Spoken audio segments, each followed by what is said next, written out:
Good morning, class. Welcome to our chemistry class on this subtopic types of flames under the major topic Introduction to Chemistry. There are two major types of flames we are going to look at, which we are one of it today is going to be non-luminous flame. Another type of flame is luminous flame. But before we go into that, we are looking at these flames because previously we had looked at lab apparatus, and one of the lab apparatus we saw mostly was Bunsen burner. And what Bunsen burner is known for is to produce heat. It's a source of heat in the lab. So how does a Bunsen burner produce heat? It produces the heat as a result of burning the lab gas to produce flames. And thereby we need to look at these types of flames so that we get into much deeper understanding what amount of heat do we get from these two types of flames. Now, just before we proceed, Zachary, from the flames you have watched or you have seen in your life, what color were they? Yes, you saw a blue flame, very good. Emily, you saw a yellow flame, very good. So mostly flames will have varying colors depending on the type of flame. So some will have blue color, and those ones will be associated mostly with non-luminous flame, and the others they are going to have yellow color. Those are luminous flame. The word luminous means light. So when we say non-luminous, it means a flame that does not have light. Now, we are going to look at non-luminous flame, but before we go to non-luminous flame, I'll take you through the objectives so as we look into deeper into non-luminous flame. So our first objective is to identify the non-luminous flame.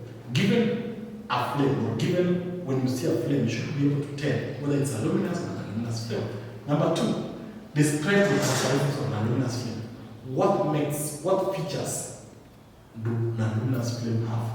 Number three, we are going to see or explain rather the conditions necessary for the formation of non-luminous flame. Class, now we go to the other section where we are going to look at non-luminous flame. Zachary, what comes into your mind when you hear the word non-luminous flame? What briefly describes a non-luminous flame? Go ahead. Yes, very good explanation. So, as Zachary has said, that a non-luminous flame is a flame that does not produce light, or rather does not glow, but rather it appears blue. So, mostly non-luminous flame do not have light and they appear blue in color. So, non-luminous flames are formed as a result of complete combustion of lab gas to produce more heat, which is normally essential in the lab. Remember, we are looking at these types of flames because in the lab, we normally use heat in our day-to-day activities to heat some of the reactions, or some reactions in the lab require heat for them to take place. So this non-luminous flame has three main parts. First part is the pale blue zone, which is composed of completely burnt gas, and this is the hottest part. And the second part is green blue zone, which is moderately hot part because the lab gas has moderately been burnt. And the last part is almost colorless zone, which consists of the lab gas which has not been burnt. So we are going to look at the characteristics of this flame. But before I take you to the characteristics, I'm going to explain, then I'll do a demo, a practical, to show you real life situation of how the non-luminous flame looks. So the characteristics are here. The flame is normally short and steady. It's normally hot, hotter than a luminous flame. That's why we normally use it in the lab to heat most of the reacting chemicals, or most of the experiments where heating is involved. It produces minimal or no soot, and for that reason it's most preferred because it doesn't make lab apparatus dirty when you're doing experiments. And the last one is that this flame burns with a roaring sound. So I'll show you how a non-luminous flame looks like by lighting this Bunsen burner.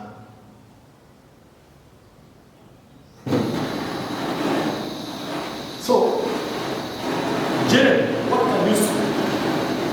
Very blue color. What other characteristics can you see? Zachary? Very good. You can hear a roaring sound. Very good. You can see there is a roaring sound. Another characteristic comes out, it is thin, very good. the flame is normally steady and short. So this is a non-luminous flame, and this type of flame is the hottest, and we prefer it in experiments where heat is involved. Now, what makes it different from the other type of flame? Well, we have said there are two types of flames. This one, which is non-luminous, which is produced when the air hole is fully open, and the other one, which is luminous, which is produced when the air hole is fully closed. So let us close the air hole and see what happens. What type of flame is produced? Class, what can you see? Class, what can you see? Very good. You can see a yellow flame. What other feature can you see? A wavy, very good. Another one, you can see some soot, very good. So, away from this, those are the two types of flame. But today, we are concentrating rather on non-luminous flame.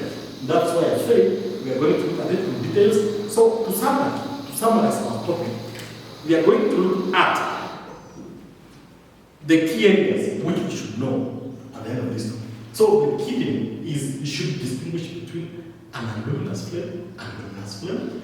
Then, we should be able to explain the characteristics. And lastly, we should be able to know conditions under which non-luminous flame is formed. So, as a takeaway, as a summary of this, I'll give you 3 questions so that it will help you to understand the topic much better. Question number 1, why is non-luminous flame blue? Number 2, what makes it more efficient? And number 3, where might we encounter such flames in our daily life? Jenny, I see your hand is up. Very good. You have a question? Yes. A good question. Good question. Yes.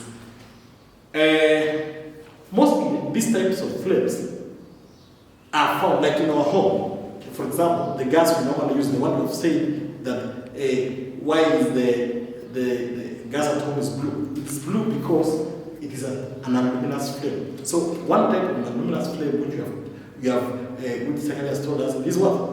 Our home gas. Very good. So those are the 3 questions I'll tell you to go and look at. And then on top of that, we have this diagram. I want you to go and draw a structure of non-luminous flame and label the parts. And also try to put down the characteristics. Very good. I thank you for your attention, and let us meet in our next class where we're going to look at luminous flame. Any questions from there? Thank you very much. See you. And if you have any other burning issue,